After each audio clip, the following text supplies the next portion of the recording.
your seat, even if you have to go in the heat. If you don't work, you'll see defeat. If you don't work, you'll see defeat. Hey friend, God bless you this morning. Thank you for joining me on Morning Nuggets. One of the supporters of the Smart Show had asked me to talk about this. If you don't work, you don't eat. That scripture is found in 2 Thessalonians 3:10. Paul was talking to the Thessalonians and telling them, if one does not work, one does not eat. Now that's a fair statement, right? Because in society, we shouldn't want a handout. Those of you who are able to work, I understand our children can't work. Our parents have to take care of the children, so we have a responsibility for that. And of course, some of our elderly people and disabled people cannot work. But I'm talking to the able-bodied people, not the people who may be lazy and maybe making excuses. You know, I don't know what's going on with this generation nowadays, but back in the day when I was growing up, I worked, and guess what? Still working to this day and loved it. I didn't make excuses. I mean, when I was 15, I was too young to work on a regular job, but I worked in the pepper field. That's right. I wanted to buy my own school clothes, so I got out there every day, 12 hours a day during the summer, and picked pepper. Yes, friend. I developed my work ethic at a young age. Nowadays, I hear our young people saying it's too hot out there. It's too cold out here. Or I don't have a way, and this and that and the third. Well, friend, let me tell you, when I was growing up, it was hot out there. In that pepper field, it was hot. But y'all know what we did? We cut the top of the pepper. This was in Florida. We cut the top of the pepper off and put some water in there. And we drank water to keep us hydrated. And of course, we did eat. Because working out there in that pepper field, the sun will drain you, and you have to have your energy. And I also worked, this is in Florida, and I also worked that next summer, I believe, before I was waiting on a job, but a couple months before my job opened up, I worked in the watermelon field. That's right. I worked in the watermelon field. I didn't have experience, but I wanted to make money because my grandmother taught me the value of working. Son, if you want something, work for it. I remember I was on the assembly line processing watermelons, and you know, we only made like $4.25 back in the day an hour.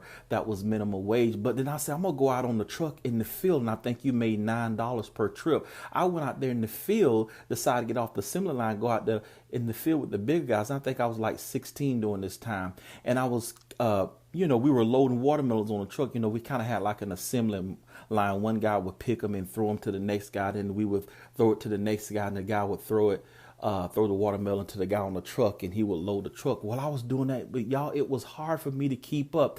I didn't know how to catch watermelons, but I was so adamant about working. I was catching those watermelons, and maybe like 15 minutes in, I almost fell out because I was letting the watermelon hit my chest, and it was knocking the wind out. Instead of just catching the watermelon, I would let it hit my chest every time those guys would throw it. Hey, I wanted to play with the big boy, so they didn't have no pity on me. I said, you know what? I can't go out here on the truck. I went back on the assembly line. What am I trying to say?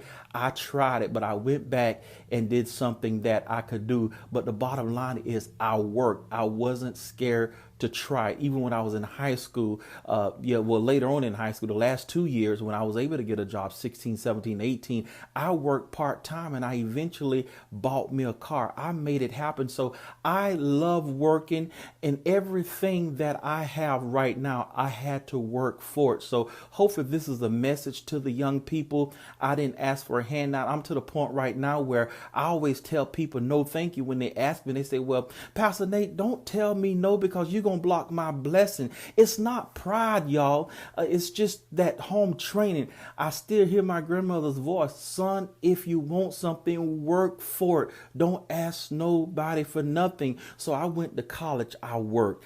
Grit. I know what grit and rigor is. Studying all night long. Working 2 jobs while I was in college. Taking care, trying to pay for school along with the scholarships and loan. Making it happen and helping take care of families. So I know what it's like staying up all night, but that's work. I did that work, 2 jobs for for 15 or 16 years till I got to an income level that I want. And I went and got my master's degree. That was a lot of work, working 2 jobs.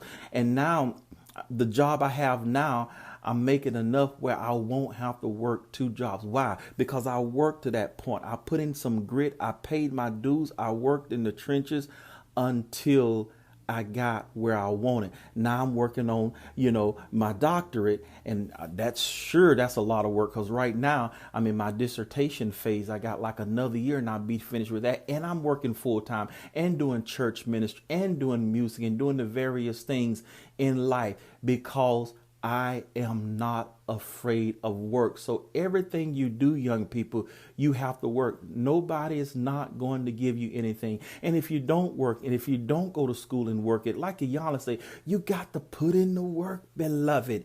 Yes, friend, everything you do, you have to put in the work, because if not, even graduate from high school, work at it. Put in the work. Eventually you'll graduate. Go to college. Put in the work, because if you don't, you shoot yourself in the foot. And I had that in mind. I'm like, you know what?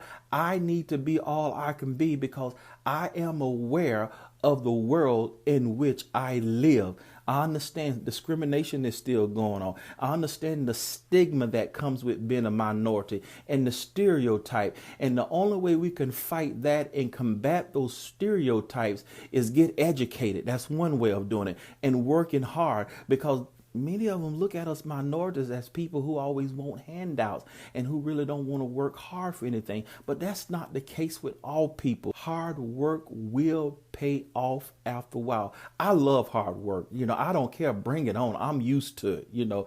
All my life, I had to work hard. All my life, I had to really fight for what I want. And it was not easy. And no one gave me a hand. I put in the work. I tell my professors all the time, look, tell me what I got to do.